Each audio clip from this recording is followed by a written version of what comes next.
مصطفیٰ جان رحمت پہ لاکھوں سلام۔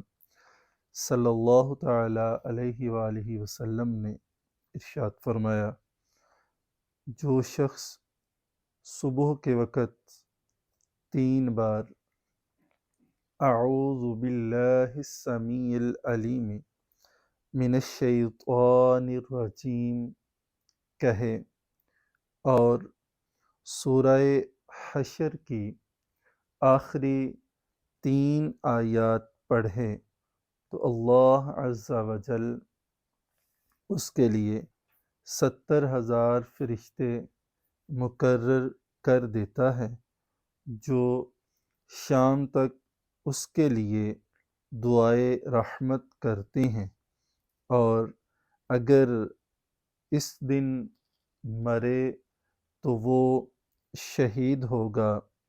اور جو بندہ شام کے وقت یہی وظیفہ اعوذ باللہ السمیع العلیم من الشیطان الرجیم اور سورہ حشر کی آخری 3 آیات پڑھ لے تو صبح تک اس کے لیے 70,000 فرشتے رحمت کی دعا کرتے ہیں۔